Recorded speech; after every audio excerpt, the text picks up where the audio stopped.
ก็พี่น้องเอ๋ยเนาะห้องน้ำน้องแต่มาอีกมื้อนี้ตั้งเสาเป็นที่เรียบร้อยพี่น้องเอ๋ยไวขนาดเลยเนาะเกือบแม่นแล้วพี่น้องเอ๋ยอุ้ยทางสร้างเพิ่นก็ถือว่ารวดเร็วดีดอกโอ้ก็เรียบร้อยเลยยังสิเทคานอยู่เด้เนาะเสาเติบ10 โมงเนาะ ดีนอนตื่น เสาเติบ10 โมงมาจากคน มาด้วยกันหาคน มาหาคน โดยเพราะว่าสิโจมตีให้มันแล้วไวๆ อ๋อมาแบบโจมตีเลยลุมเลย มาลุม เอาวันไล่ลูกพอกลูกไผ่บาดนี้บ่มีข้าวดี เป็นวัดเลยดิ ฮะ เป็นวัดเลย จะเป็นวัดดีใจแฮงก่อน จะเป็นวัด เปลี่ยนสถานที่เลยไปเขตน้ำตกพ่อก็เห็น ก็กระแหม ตื่นขนมดิ ตกตะลึงน้ำขาดอง ข้าลองเท่าไรไอ้ ต้นเพิ่นเว้าหยอกกันแรกนะเพิ่น ไม่หยอก เพิ่นเว้ากันยีดเพิ่นเว้ากันเลยไปก่อนเลยเพิ่นดึกกว่า50ล้านงัวคอกหนึงผู้สาว ข้าลอง50 ล้านโง่คอกหนึงบ่ได้ว่าเป็นตัว งัว3ตัว อ๋อก ล้วย1ตัวค้ำ2 บาท อ๋อ จนเหนื่อย ว่าสิจมหมูครับได้กินนี่ ว่าสิจมหมูครับบ่คิดไปนะเอาหมูครับนะบ่ อ๋อ วัดเขาว่าจะกลับมาเพิ่นว่าเพิ่นเลยเว้าว่าเฮ็ดทางนี้นั่นนี่ ว้าวตามแบบนั้นเลย ขอกันลงมาก็ไปเรียกรุดปรับเลย เด้อ ได้คนคือกันเนาะ โอ้ ว่าลูกเสียเจ้าชื่อนะ ว่าเฮานี่สิว่าสิต่อรองไว้แล้วเนาะ ท่านเจ้าใจง่ายกะเสียเขาอีดิ ว่า ตั้งแต่ ติ๊กตู้เจ้า เขาลองเท่าไหร่เจ้าน่ะ ท่านมาสิพัน ว่า กี่ สิบใครแน่จะเป็นเนาะน้องบอยมันคือสิบ่อันว่าได้ปานใดดอกเนาะ อันนี้ต้องไปถามเด้อว่าสิเอากัน เอาเนาะก็ลองถามมึงได้เนาะว่าเป็นได้ไดเนาะแต่น้ำน้องมันใช่ล่ะบ่น้องใช่ล่ะเพิ่นพี่น้องมีครอบมีครัวสร้างครอบสร้างครัวแล้วบาดนี้เนาะ อยู่หากินอยู่พี่ ขอให้ฮักให้แพงกันฮะคือว่าน้องบ่รับเป็นได้คือว่าน้องบ่รับล่ะ ตื่นเต้น ตื่นเต้น ตื่นเต้นโอ้ยไผเคยได้น้องโอ้ยตื่นเต้นพุ่นแค่เนาะจนน้องบ่รับอันนี้ว่าสิมีหยังก็บอกเราติ โอ้ยถ่ายเบอร์ของเจ้า โอ้ยเนาะบ่อยู่ล่ะกินพอมาเสียได้ล่ะแต่บ่ต้องมาเสียเด้อได้มาเสียแน่สมนี้เนาะ อย่าบ่ได้แล้วหรอกเนาะ พ้นแล้ อยู่เป็น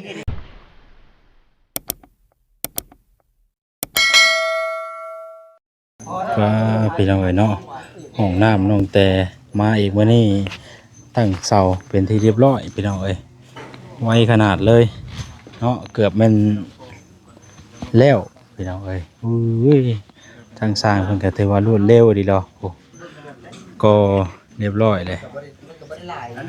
ยังสิเทคานอยู่เด้เนาะตั้งเสาเรียบร้อยพี่น้องเอ๋ยตั้งเสาเทคานก็ถือว่าบ่กว้างบ่ใหญ่เนาะพอดีงามพี่น้องเอ้ยโอ้พอดีเป็นตะแพงเนาะน้ำกะแบบคักแล้ว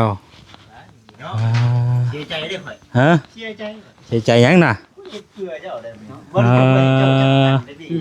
สบายดีเด้อ สบายดี โอ้สบายดี บ่ได้จงไว้ให้จังอัน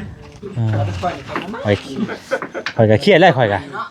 เครียดแล้วบ่ถ่ายกันนี่ ว้าสิไปเก่าว่าอะไรกันเนาะ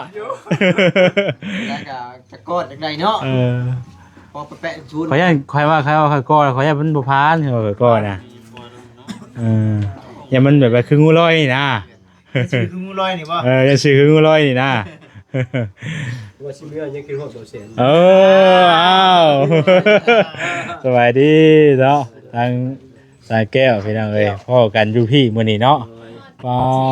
แก้วไก่ได้หมดเนาะ ฮะ อยู่วันนี้ว่าบ่จิตซื้อ264หรือว่าบ่ วันนี้แม่ บ่ไว้ เพิ่นไปตามเด็กคนเจ้าว่า จะให้ข่อยใด ถึงอีบ่ได้ให้ดิ โอ้ยเนาะ มันออกเจ็ดมันออก4ดาวถึงทาง จะให้ตัวเองนะเจ้า มา3งวดแล้ว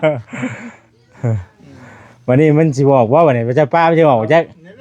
บ่สองคือคนตามรถบ่จิตแล้วตามรถป้าออกเลย ก็จะชื่อรถทางก็ได้มือนั่นแหละมาอ๋อแม่นึกว่ามื้อนั่นแหละ มันบ่ออกแล้วเด้มันโดนมันเก่าเลยมันต้องคันไม้พุ่นมันจะออกอีกบาดนี้ มัน แม่ก็ได้ใช่ เงินอื่นไม่ใช่หรอก นี่แหละเก่ามันก็มีรถใหม่แล้วสิเอามือนี่แหละมือ มันออก2 4 หมื่นนี่ เบิ้นไปป้องละแสนมือนี่มีหน้าขายหน้ามีเพื่อนไก่เพื่อน ว่าแล้วเคยเนาะมันจะออกอีดีบ่เคยเนาะ โอเคไอ้ช่างว่าแต่บาดนี้ได้แล้วพี่น้องเอ้ยมีแต่หมื่น ทั้งอ้ายมาแต่เช้าเพิ่นบ่ เช้าเติบ เช้าเติบ 10:00 นเนาะ พอดีนอนตื่น เช้าเติบ 10:00 นมาจากคน มาในการหาคน มาหาคน โดยเพราะว่าสิโจมตีให้มันแล้วไวๆ โอ้มาแบบโจมตีเลยลุมเลย มาลุม โอ้ ไปบ่ได้เพราะว่ามันยังบ่แข็ง บัดนี้เฮ็ดหยังอีกบัดนี้ เงินกาเพนว่าสิมุงราคากับเทพื้น สิโมงสิขึ้นโค้งมุงหลังคา ราคาเลย กับเทพื้นเลย บ่คิดกันเอาสังสีมาพร้อมมุง เอาจังไปซื้อมา อาจารย์กะสี มุงเทพื้น โอ้ขึ้นโค้งเลยกับมุงเลยนะเนาะแบบล้วนนี่ดิ มึงเพิ่นเอาโถมากะ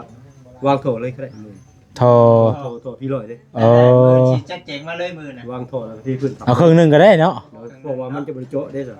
ครึ่งหนึงพอเบิดทอนมันก็บ่ได้ใช้เบิดคือเก่าเนาะ ได้ มันก็สิเดือไปซื่อๆนะ 4 เมตรพอดี เขาเจ้าตัดขายอยู่เนาะ แม่น เขาเจ้าตัดขายอยู่เห็นว่าเฮา ของง้อเนาะเขาเอิ้นว่าของง้อ โอ้ ทอพี่พี่ร้อยเนาะครับมันของงอโหชวมบ่ ประชวมพวกพ่อ น้ำดังก็ได้น้ำดังก็ได้ใช่ เฮาตั้งไว้ก่อนเนาะ ตั้งของก็ขึ้นก่อน ของง้อนี่อันเดียวเนาะ อันนี้ เพราะว่าพอดีทางสร้างเพิ่นก็มาเฮ็ดแต่โตเนาะเฮ็ดแต่โตของน้ำพี่น้องเอ้ยเพราะว่าตัวนี้พากันเฮ็ดเรียบร้อยแล้วตัวนี้ ไผขุด สร้างบ่ให้บ่พากันเอาลงก่อนนี่ เห็นเจ้าขุดนั่นขอยจะได้เสียค่าเอ็มร้อยจับเอาไว้เพิ่นกวดเนาะเอาเพิ่น หลาย กว ค ด นได้ หลายคนนี่ จะพ่อลูกปากได้เด้อ สิเสียค่าเอ็มร้อยให้บ่สิเสียค่าเอ็มร้อยให้ค่าขุดบ่ อย่าได้เสียอยู่ แต่ละมื้อน่ะส่วน1 2ส่วนก็ เห็นหลายคนก็คอยก็หลาย2คนตะกวด มันก็ใส่หัวเลย แบ่งครึ่งดิ หัวเด้อจะไปแพ้แล้วได้ แบ่งครึ่งว่า คือเราเด้อ แบ่งครึ่ง ลายลีโลก็ให้เงินเอาแล้ แล้ว วมินพาก็ได้ที่วะเราหลายคนนี่ก็เอาเส้นกับขวดหนึ่งกินมาทุกคนใช่ไหมเนาะพูดพาเอา เอาเด้งดิดิ หยอกกันพี่น้องเอ้ยวันนี้ที่ขี่รถจักรเมื่อบ่บัดนี่เมื่อเช้านี่มาชิดไปฮับป่ะคนเครื่องมาป่ะ เครื่องเรียง ใช่มาหมดบ่ว่า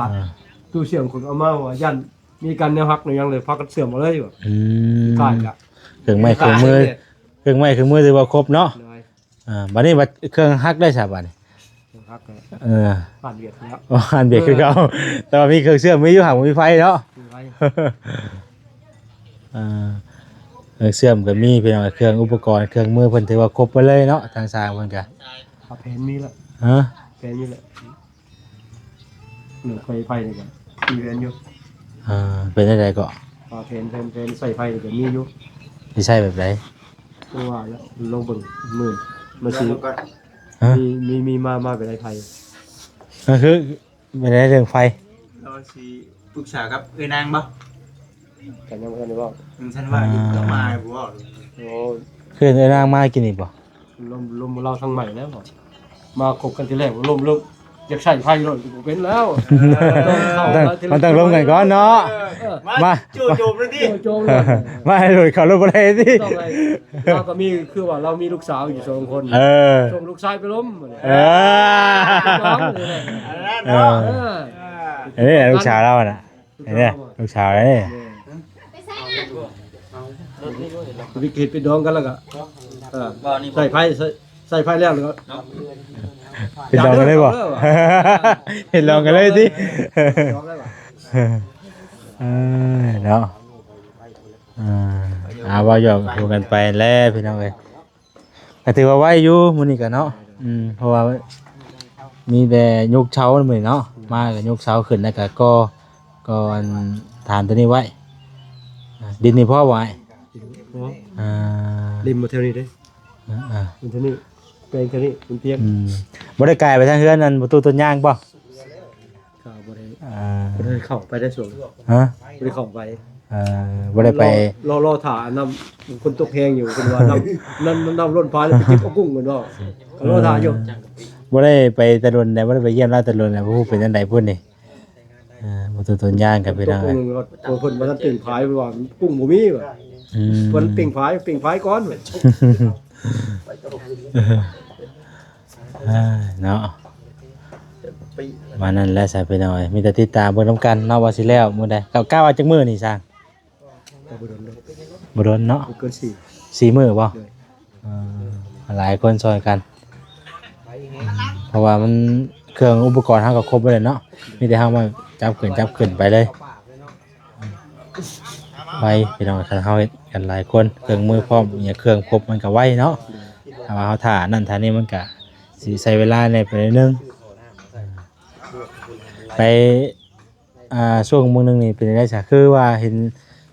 เมื่อวานนี่บ่วานนี่แหละเฮ็ดอินไปได้ฮะคือว่าได้ข่าวว่าได้ลูกพอกลูกไผ่บาดนี่บ่มีข่าวดีเป็นวัดเลยดิฮะเป็นวัดดีใจแฮะจะเป็นวัดโอ้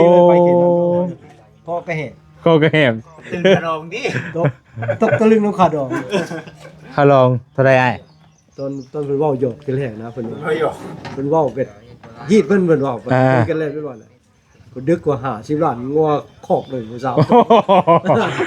ขาลอง50ล้านงัวคอกนึงบ่ได้ว่าเป็นตัวงัว3ตัวกล้วย1ตัวค้ำ2 บาทจนเดือดว่าสิจมหมูครับได้กินนี่ว่าสิจมหมูครับบ่คิดไปเอาหมูครับนะบ่วัดเขาว่าจะกลับมาเพิ่นว่าเพิ่นเลยเว้าว่าฮีดทางนี้นั่นนี่ว้าวตามแบบนั้นเลยขอกันลงมาก็ไปเรียกรุดปรับเลยได้คนคือกันเนาะเว้าลูกเสียเจ้าชื่อนะว่าเฮานี่สิว่าสิต่อรองไว้แล้วเนาะเจ้าใจง่ายก็เสียเขาอีดิว่า3ตัวเจ้าเอาตัวทึกหมดให้จะเป็นล่ามนะให้จะเป็นล่ามเป็นกันบึดมึงมีล่ามช่วยกันว่าเอาคิดกันได้เว้าเด้เอาเป็นบ้านเฮาน่ะมี2คนได้ผู้นึงล่ามร้องเลยคือแตกไว้เด้อว่ะก็มีอยู่แต่ว่าบ่คิดก็เว้านำบ่ใช่กันบ่มันตื่นน้ำหา10ล้านโอ้โหผิดแผนเลยนะ10ล้านคำ2 บาทงัว3ตัวควายตัวนึงหมูตัวนึงหมู2ตัวตัวตั้งแต่เขาลองได้เจ้าน่ะท่านว่า10 บาทใครแน่จะเป็นเนาะน้องบอยมันคือสิบ่อันว่าได้ปานใดดอกเนาะอันนี้ต้องไปถามเด้อว่าสิเอาเนาะก็ลองถามมึงได้เนาะว่าเป็นได้ไดเนาะมันฮอดน่ะมีคนยามันแล้วบ่เนาะเดี๋ยวมันแล้วบ่ของธรรมชาติว่าแล้วก็เพิ่นเว้าไปตามที่ข้อของเพิ่นบัดนี้เฮาลุลงมาได้เท่าไหร่บัดนี้ลุลงมาได้30ล้าน30ล้านนี่คือเฮาออกมาเลยบ่บ่ได้ค้างหยังไว้เลยข้างถึงงัวตัวนึงข้างถึงงัวยังบ่ปานงัวตึงมีตัวนึงข้างไว้บ่ข้างไว้บัดนี้ที่ว่าเป็นคำเป็นหยังก็คือออกมาเลยปลาก็ยังหนักอยู่คำ2 บาทคำบาทนึงเอา2 สลึงเฮ้ยคำ2 สลึงครับความคิดจะเนาะคือว่า2 บาทได้กินนี่ฮะไม่ได้โตลงมาหรือ2 สลึงโอ้เขาเกี่ยวไปพังพิษได้กินอะไร2 บาทเท่าไหร่บ่เชื่อมันนั่นเองหูได้กินเนาะเอาบ่คือได้ยินมา2 บาทแล้วบ่ลงมาเป็นสลึง2 บาทเพิ่น2 บาทของเพิ่นโลเต้ว่าเป็น2 สลึงอะไรอ๋อเวลากับเพิ่นแบบกลเอานะเนาะเบ็ดอันว้าวลงมาสมมุติว่าเฮ็ดเพิ่นสมมุติว่าเจ้าลอยไปเลยก็เอาตามนั้นเลย2 บาทกับ2 บาทแท้แล้วว่าต่อรองกันได้ครับคำ2 บาทนึงมันก็70,000ไปเนาะพอได้เนาะ จะว่าได้ไป70,000ปลายบ่ สองสลึงนี่ก็ยังหนักอยู่ บ่ได้รวมงัวอีกบาด อืม สองสลึงก็ คำอยู่ชื่อ 30,000กว่า30,000กว่าก็ตกคือ20กว่าล้าน อ่า เงินนี่ เพื่อจะได้เมียก็บ่ธรรมดาเนาะ คงเพิ่นว่านี่คง10ล้านซื่อๆเด้ ยังบ่ได้บอกว่าบ่ คง10ล้านว่านี่คงกันขอ บัดนี้ การเฮ็ดนี่ก็สมนใจเป็นเอาก็เอาขอปึบเพิ่นอยู่ซอยเวียกแม่เฒ่าตานายเพิ่น2มื้อวันคันเพิ่นจะกลับมา โอ้น้อง เมียของน้องสลากพ่อมาอยู่นำเฮา มาแล้วก็หลังจากที่เฮาไหว้เฮาคอเรียบร้อยแล้วเฮาก็ทั้งเฮานี่บ่ทั้งไว้ซ้ายนี่บ่ต้องได้นอนอยู่เฮือน เดี๋ยวบ่แม่นนอน ฮะ เพราะว่าตะกี้ว่าสิมาพร้อมกันเพิ่นว่ามีเวียกทางเฮือนแม่เฒ่าเพิ่น อ่า ทางเฮือนแม่เฒ่าใหญ่เพิ่นน่ะนะ เออ แม่เฒ่าเฮือนแม่ของแม่เพิ่นนั่นแหละ โดย เพิ่นเฮ็ดเฮ็ดแต่งงานลูกสาวเพิ่นแหละเพิ่นให้อยู่ซอยเวียก มื้อนี้มื้ออื่นเป็นมัดแขนแล้วเพิ่นก็ไปกลับมาให้น้องเสือทองไปรับเอาอยู่รักษาสิว่า โอ้ จักเพิ่นเอามาทั้งต้องถือ2คันไปรับเอาเพราะว่าเมียเพิ่นก็มานำเด้ โอ้ต้องได้มีเครื่องมีหยังอีกเนาะ โดย โอ้โดยเอาสนอดีใจน้ำน้องมันไสลาบ่น้องไสลาเพิ่นพี่น้องมีครอบมีครัวสร้างครอบสร้างครัวแล้วบาดนี้เนาะ อยู่หากินอยู่พี่ ขอให้ฮักให้แพงกันไปพี่น้องเอ้ย ก็ดีใจอยู่ อ่า เพิ่นว่าเมียเพิ่นบ่ได้มาอยู่นำเด้ เพิ่นมาหาผู้อยู่กินในปู่ให้ยากิน โอ้บ่ได้เฮาก็ ดีใจเด้อ เอามาอยู่เพื่อนนำว่าซั่นจ้ะเนาะ เหมือนว่าเอาน้องหลาไปอยู่นำเพิ่นได้ อืม มีเงินโอ้ยมีเงินพร้อมนี่แต่งเลย อันนี้คือยังบ่ทันได้แต่งเนาะ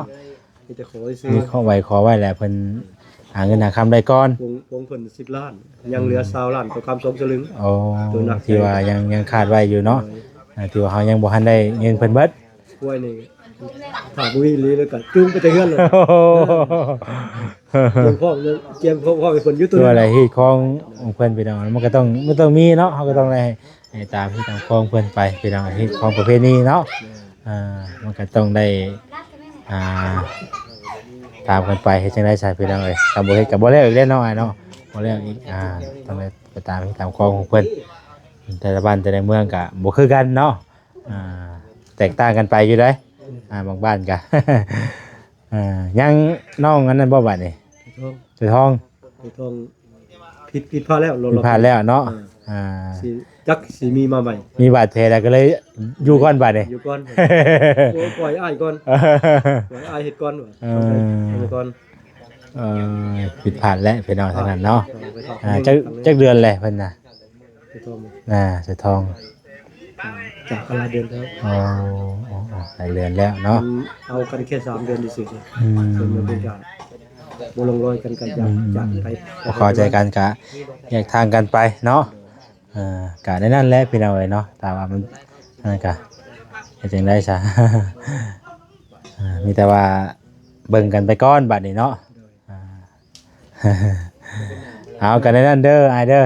ลงพอดีมันสวย ยังสวดบ่หาครูบ่ พูดโฉดแล้วมีหลังโยน เปิดใจหาครูบ่ไอ้ เปิดใจหาครูเปิดใจหาครู เด้อเด้อ โดยเข้าใจหลายๆเด้อเดินทางปลอดภัยมื้อพ่อกันก็สิมาคือเก่าแหละเด้อขอบใจหลายๆอ้ายเดินทางปลอดภัยจังน้อยก็กลับคือกันแหละบ่แซนกะมาค่ำแน่มื้อนี้ก็ได้ ผู้ใดมื้อผู้ใดสิตั้งใจมาแต่เช้ามักนี่แหละอันขุดดอกขุดดินซอยมะกอกน้ำซอยเพิ่นนี่แหละบ่ได้แน่นอนพี่น้องเอ้ยน้องเต๋ได้จ้ะจะก้อนน่ะเจ้าก้อนได้จะก้อนบ่ได้ก้อว่า มันก็ชับ นอนตื่นมาอยู่ข้างซ้าย บึกสุดมือมาอยู่นี่แล้วแล้วเช่น ช่วยมือไม่เร็วๆติไว้ขนาดเนาะ บ่จิตบอกอยู่ใจนอนเด่นมันรับไปดีกว่าอยู่ โอ้นอน เพราะมันเป็นแต่นอนนะ อากาศมันร้อนนะแต่ขนาดสร้างให้เทือนกับเทือนก่อนอะไรกับกินข้าวแล้วเราหายตัว กินข้าวแล้วหายตัวว่าแต่ละคนเลย เป็นมันมาดิ ไปทางวันพี่แต่ว่ามึงเงียบก่อนวะว่ามันฮ้อนได้มื้อนี้น่ะเอ้าแห้งอีดีเขาเครียด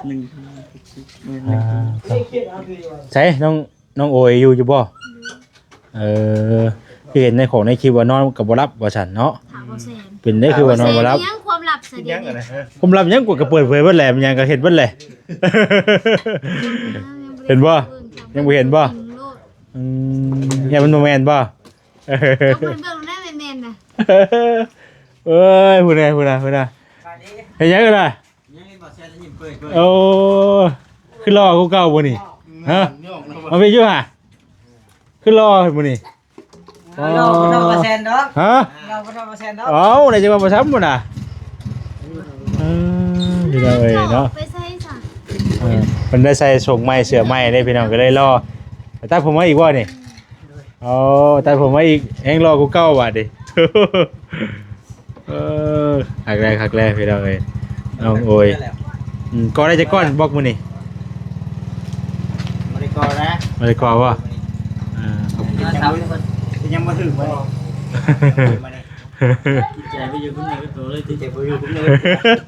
คือว่านอนบ่รับบ่ฮะคือว่านอนบ่รับเป็นได้คือว่านอนบ่รับล่ะตื่นเต้นตื่นเต้นโอ้ยไผคือให้น้องโอยตื่นเต้นพุ่นแค่เนาะจนนอนบ่รับอันนี้ว่าซะดิมีหยังก็บอกเราติ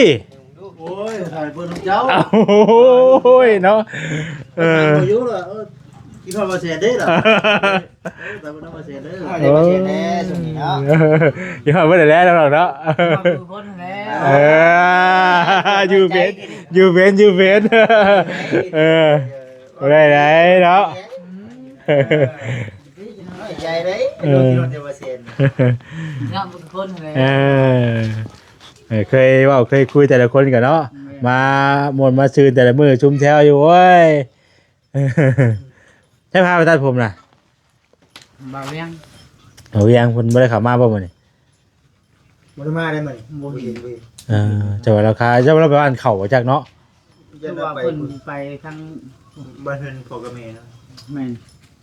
ฮะ ไปเพิ่นจอย อ๋อ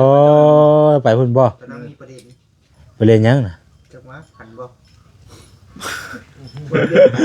ได้บ่กินก็บ่ได้กันคนดีบ่ วันดี คือคนละ วันดีหรือพันไล่พี่น้องมีแต่ว่าสิจบคลิปสำนี้ก่อนเดี๋ยวจังว่ากันใหม่เนาะ ต่อยคือได้เนาะ บ่แล้วเนาะจังสิว่าเวียกันน้องอวยเพิ่นต่างหากคิดเป็น พอมันยืนยาวเลยพี่น้องเนาะเวลาก็ยืนยาวแล้วคุยลมกันกับสร้างแก้วจนได้เวลาพี่น้องเนาะเพิ่นมาเฮ็ดของนุ่มของน้ำอยู่นี่แหละอยู่เฮือนน้องเตนี่พี่น้องเพิ่นก็เว้าเรื่องกันลูกชายเพิ่นไป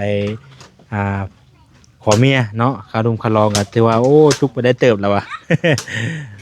แต่ว่าเพิ่นว่าเป็นที่เป็นของเพิ่นแต่ว่ากันลดลงมาได้อยู่พี่น้องเนาะจะ50ล้านก็ยังได้อยู่30ล้านเพิ่นนะต่อรองกันอยู่